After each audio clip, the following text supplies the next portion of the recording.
Hi everyone. Today I'll be going over the Subic Bay Shipyard project in the Philippines that was conducted by the South Korean Hajin Shipping Company.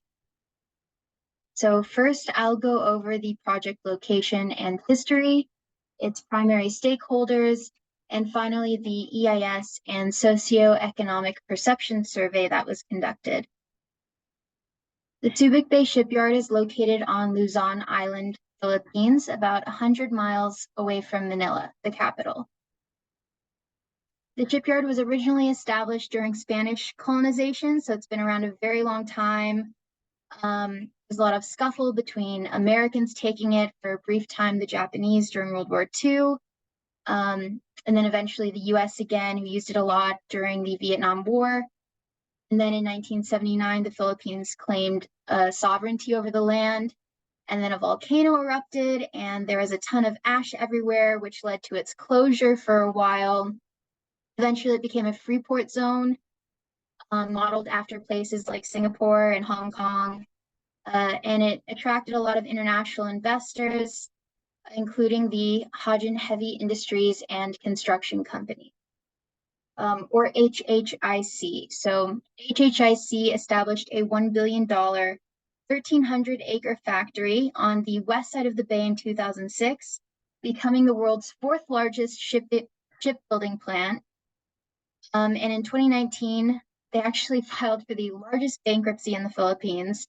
So spoiler alert, I guess. And then a US-based private equity firm called Cerberus Capital Management, along with some Filipino investors, officially acquired the bay in 2022, and now it serves as a Philippine naval base as well as a commercial port. But for the purposes of this critique, I will be focusing on the controversial acquisition by Hajin. All right, let's go over the primary stakeholders in this shipyard development. So the primary funder, I think the only funder, was Hajin Shipping. As I said before, it's a South Korean integrated logistics and container transport company, which has since gone bankrupt.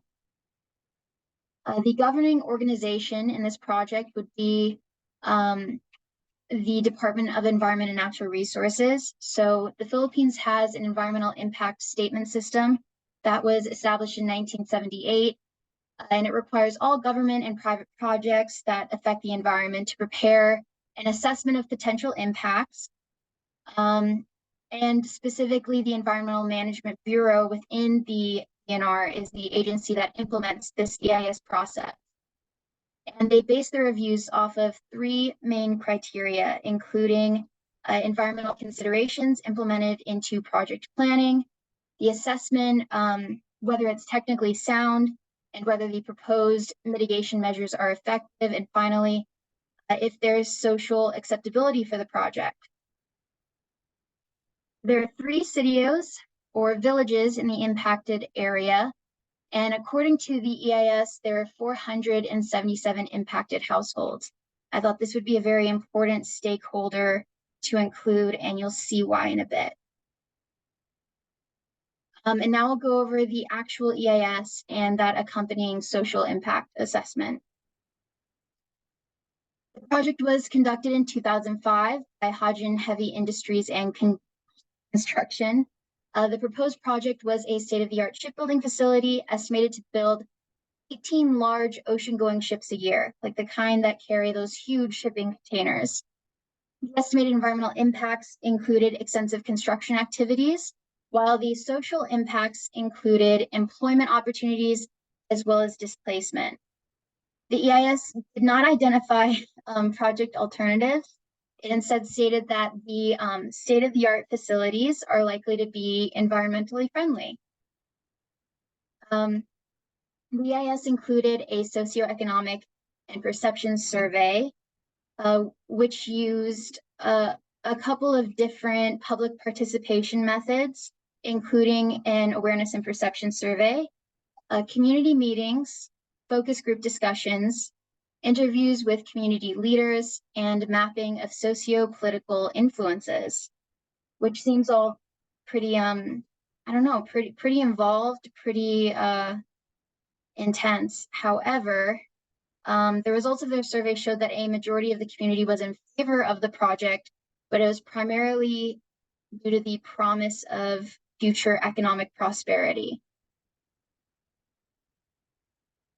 So what actually happened? When the project was executed, it did result in economic growth that does continue today, although not steadily. It also resulted in the displacement of thousands of villagers. It's unclear how much compensation was given to each villager or household. There is one account that amounts to about 4,000 US dollars.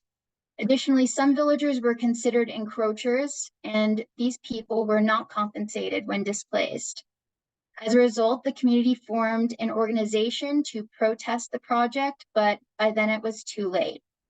There is an interview with the organization leader that the villagers originally agreed to the compensation that they considered too low because of the promise of jobs.